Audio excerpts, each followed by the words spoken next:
आप बताइए, सारे देने होंगे। पॉलिसी है या रिश्वत है? देखिए, पॉलिसी इस दृष्टि से कि सरकार ने एक ऑफिशियल स्टेटमेंट जारी किया। सरकारें तो पैसा देती रहती हैं, ऐसा तो है नहीं कि पैसा नहीं दे रही थी। कोई भी सरकार, वो उत्तर प्रदेश की सरकार नहीं, वो राजस्थान की हो और पंजाब की हो, दिल्ली की हो, तमाम तरीके से अलग अलग रास्तों से उस बजट का नाम कुछ अलग अलग लोग अलग अलग तरीके से रखते रहे। अब उन्होंने ऑफिशियल कर दिया। इसको विज्ञापन पॉलिसी का पार्शियल कह दें, क्योंकि जैसे हमारे प्रिंट मीडिया के लिए, टेलीविजन के लिए सरकारें विज्ञापन देती हैं, दे रहे हैं विज्ञापन, उसमें भी अनकही बात होती है कि भाई ये मुख्यमंत्री जी, इनका इस कार्यक्रम को तो आपको दिखाना ही है, लाइव इसको दिखाना ही है, ये सारा करना ही है। और यदि इसको दूसरे तरीके से मैं कहूँ कि आप मत करिए उनकी आरती या प्रशंसा, लेकिन इसको एक तरीके से ये मैसेज है कि भाई आपको सरकार के खिलाफ नहीं जाना है। आप इस तरीके से देखते हैं? इस तरीके से मैं इसको देखता हूँ, पहली बात। लेकिन सरकार एक नीतिगत तरीके से इस बात को कर रही है कि सरकार नीतिगत तरीके से इसको बुला रही है, और वो सब दोनों बातें हो रही है ना, रिश्वत भी है और दंड भी है। चुनाव से पहले सरकार ने इन्फ्लुएंसर्स के साथ एक कार्यक्रम किया, उसमें सम्मानित किया, फिर उसके बाद कहा गया, पार्टी ने, बीजेपी ने कहा कि भाई इन्फ्लुएंसर्स पर ध्यान रखो। इसका मतलब क्या है कि अभी जो नया मीडिया आया है वो सरकारें रिकॉग्नाइज कर रही है, रजिस्टर कर रही है कि भाई ये जो है इनके रास्ते भी आप सीधे पहुंच सकते हो, और वहां पर ये सारा काम चल रहा है। इसको रिश्वत प्लस विज्ञापन दोनों का एक एवरेज मान लीजिए कि दोनों चीजें चल रही है। और वैसे सनातन धर्म में कहा जाता है कि आरती के बाद प्रसाद मिलता ही है। सनातन धर्म में आरती के बाद प्रसाद। अब जो मुख्यमंत्री को लेकर के जो थोड़ी सी जो अनिश्चितता का माहौल था वो इससे खत्म हो जाता है। वो हैं, रहेंगे, आने वाला समय भी उन्हीं का है। सोशल मीडिया पॉलिसी से उनका एक गुणगान। देखिए, सभी लोग गंगा बहा रहे हैं, जिसके पास जिसके राज्य में गंगा बहती है उसको भी तो थोड़ा मौका मिले, उसका प्रोजेक्शन हो।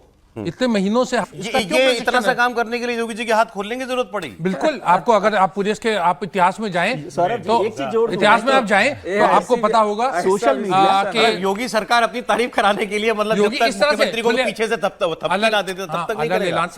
आप जानते हैं कितने पिछले कई हफ्तों में आपने भी चर्चा की, मैंने भी, हर्षवर्धन जी का तो बड़े उसमें खुला वो था कि मत था कि राजनीतिक रूप से एक पूरे का पूरा योगी के ऊपर एक था कि योगी जी रहेंगे नहीं रहेंगे, क्या रहेंगे, वो सब चीजें आज उसमें पूर्ण विराम लग रहा है।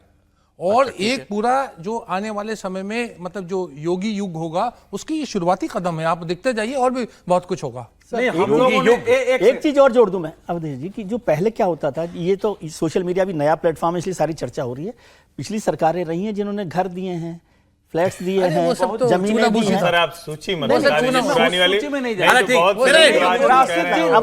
साहब ने बड़ी बात कह दी, इसको आप योगी युग की शुरुआत मानिए। एक स्पष्ट, देखिए हम और हर्षवर्धन जी जब यहाँ रहे हैं, दोनों ने बात बार बार कहा है कि योगी जी के जाने का कहीं से कोई प्रश्न और उस पर विचार ही नहीं है। ये केवल ये मीडिया का था। अच्छा, क्या योगी जी ने अपना विज्ञापन, अपना जो सूचना प्रसारण मंत्रालय का बजट है वो घटा दिया था कि इसके लिए नया सांस लेके उनको जारी करना पड़ा था? ये सब हमारे यहाँ लुटियंस मीडिया की चीजें निकलती रहती है और उस पर हम लोग डिबेट करते रहते हैं। हम सब लोग उसमें आए। देखिए, हमारे मित्रों को कहना पड़ा है कि एक मुख्यमंत्री है जो चुना हुआ है, जो दूसरी बार जीता था, उसको लेकर के कोई इशू ही नहीं था। ये बात कह करके बता रहे हैं कि कहीं ना कुछ बात की। मैंने इसलिए क्या, क्योंकि उनको देखिए पूरा का पूरा एक फ्री हैंड मिल रहा है। लोकसभा के चुनाव से पहले परिस्थिति दूसरी थी। यही सोशल मीडिया और तमाम जो पीछे की बातें होती हैं, जो हम मीडिया जगत की चीजों को हमें पता होता है, उसमें उनको इस तरह का, या उनकी जो एक टीम थी उसको इतना पूरी आजादी नहीं थी कि अब योगी जी पूरी तरीके से बिल्कुल मोदी जी ने कितने अच्छे काम हो रहे हैं उनकी बात हो, ये चाह रही है योगी जी को। प्रदेश के अंदर अराजकता पैदा करने की अपनी कुत्सित मंशा से आज भी वह कहीं भी जब भी उसको मौका मिलता है उस अवसर को वह जाया नहीं होने देती है। आपने भी इसके चरित्र को देखा है अयोध्या के अंदर, कैसे समाजवादी पार्टी का एक नेता वहां पर एक निषाद बेटी के इज्जत के साथ खिलवाड़ करता है और समाजवादी पार्टी के मुखिया बेशरमी के साथ उस बेशरम के खिलाफ कार्रवाई करने की बजाय उसका समर्थन करते हुए दिखाई दे रहे थे। जब इनके एक नेता ने सदन में कहा कि सद्भावना ट्रेन चलानी चाहिए, हमने कहा सद्भावना ट्रेन इनके लिए नहीं, इनके लिए बुलेट ट्रेन चलेगी, बुलेट ट्रेन। तीसरा मॉडल देखना है तो कन्नौज में देखिए, ये नवाब ब्रांड कांग्रेस इसी समाजवादी पार्टी की पहचान है। काले कारनामों से इनका पूरा इतिहास भरा पड़ा है। लाल टोपी है लेकिन काले कारनामों के लिए लोग जाने जाते हैं। लाल टोपी काले कारनामे, उन्होंने अयोध्या का दुष्कर्म कांड गिना दिया, वो नेता सपा का था, कन्नौज वाला गिना दिया, अभी आपने जिक्र किया पीछे की फर्रुखाबाद की बात नहीं, दो छोटी बच्चियों को मार करके पेड़ से लटका दिया गया। अवधेश जी, ये बात ये इतना भयावह और विभत्स कांड है कि इसके बारे में कुछ भी कहना कठिन है। ऐसा कांड अखिलेश यादव के समय भी एक हुआ था, आपको अगर थोड़ा भी ध्यान हो तो, और देश में उस पर बवाल हुआ था, इस पर भी बवाल हुआ है।